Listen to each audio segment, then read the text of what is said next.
here. Wiggles in there.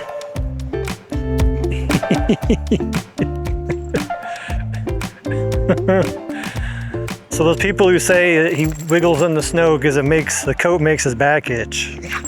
How do we explain that? So we are here at the Valley Camp, as you can see right there. And we have here is a vessel I've never seen before. Now privately owned, formerly U.S. Coast Guard, Sundew. Well, hello here from the desk.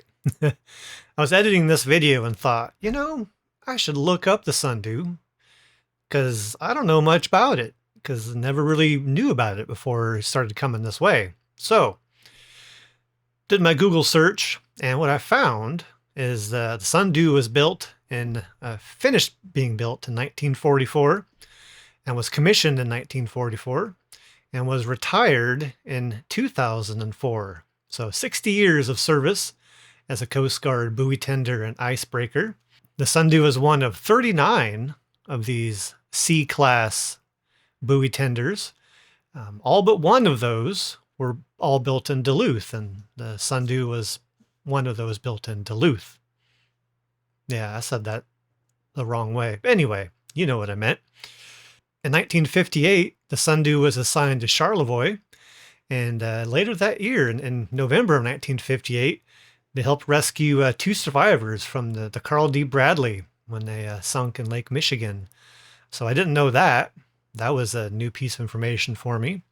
When she was retired in 2004, she was given to the city of Duluth to use as a museum ship.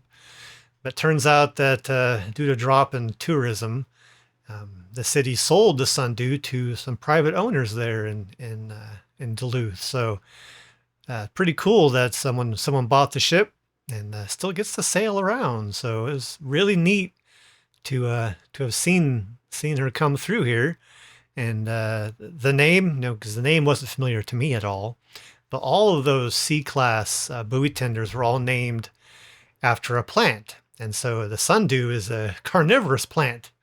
I didn't know about that either. So I learned all kinds of things. But anyway, that's enough of that. Let's get back to the video.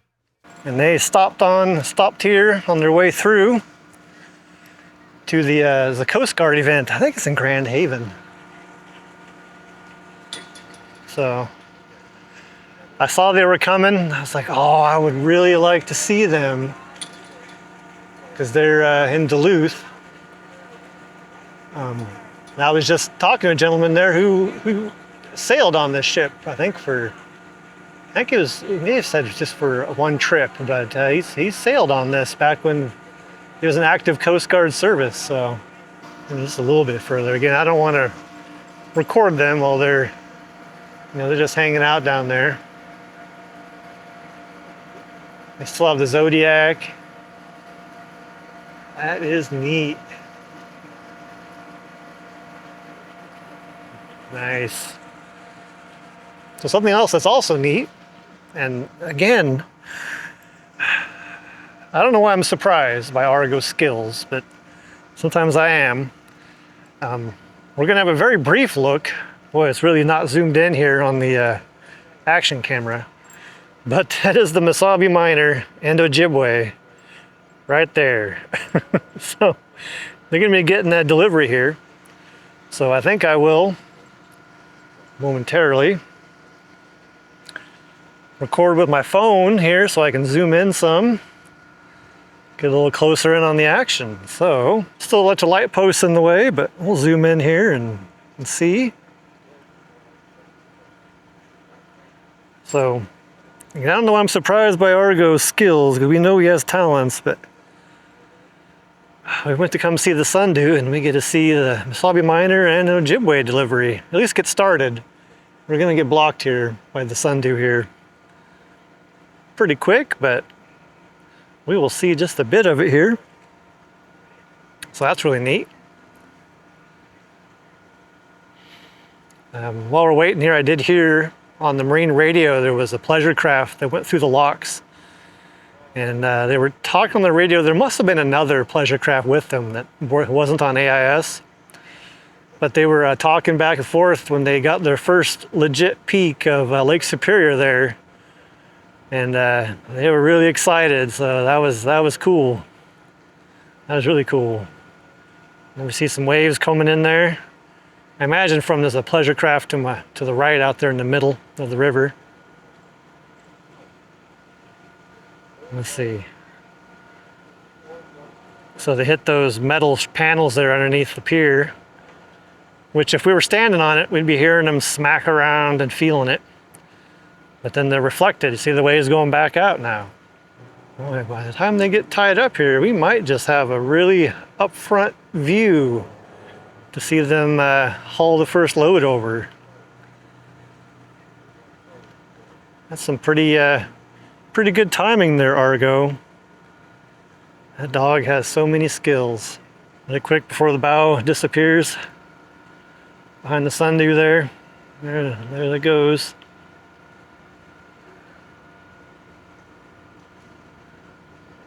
You might be able to see the line. Let me zoom in some more here. That might be a bit much. That's a lot of digital zoom. Hope it doesn't look too crummy.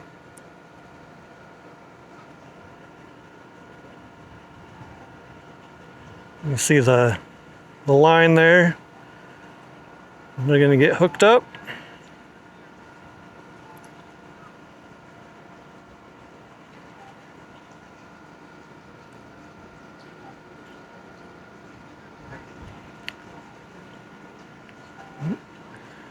And goes the guy out to fire up the, you call it a crane that's on there? I'm gonna call it a crane because I don't know what else to call it.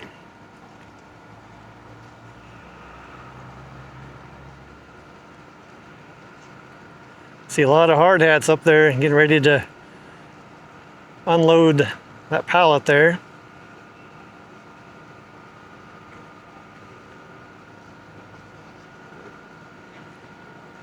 Well, we are just about to lose them behind the Sundew, but the Sundew's gonna have a really nice view of this.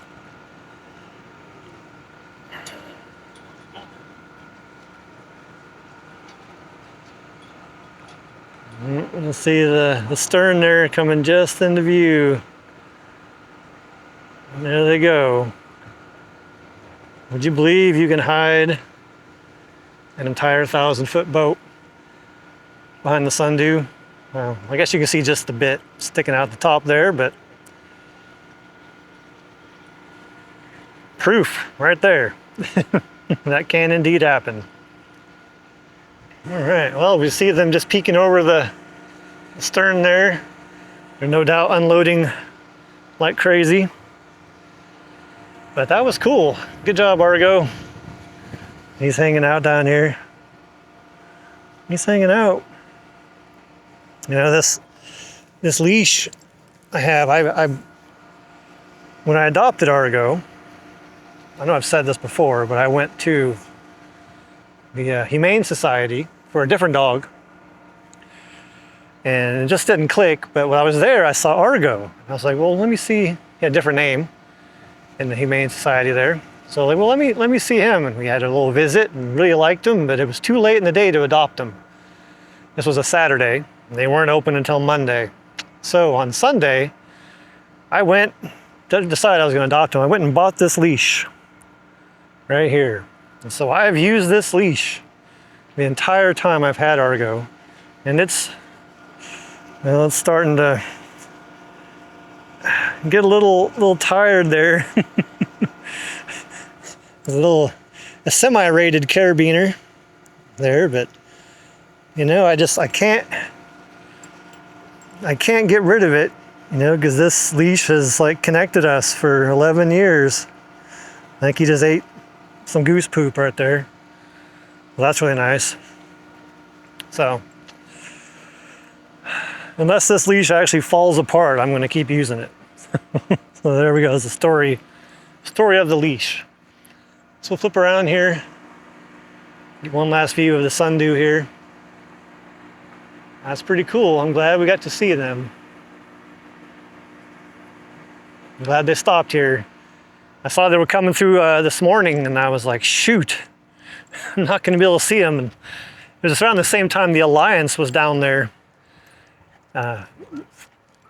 doing their tour down here in the river. And I was like, dang, I'm not going to see the Alliance or the Sundew. But then I heard the Sundew saying they were going to spend the night here. So that's fantastic. But while Argo investigates that sniff, I think he's going to claim that as his own. I'm going to call this a video. Thank you as always for joining the very best boy and myself here in Sault Ste. Marie, Michigan. And as always, we will be back pretty darn soon, because we always are. Right, Argo? He's all good now.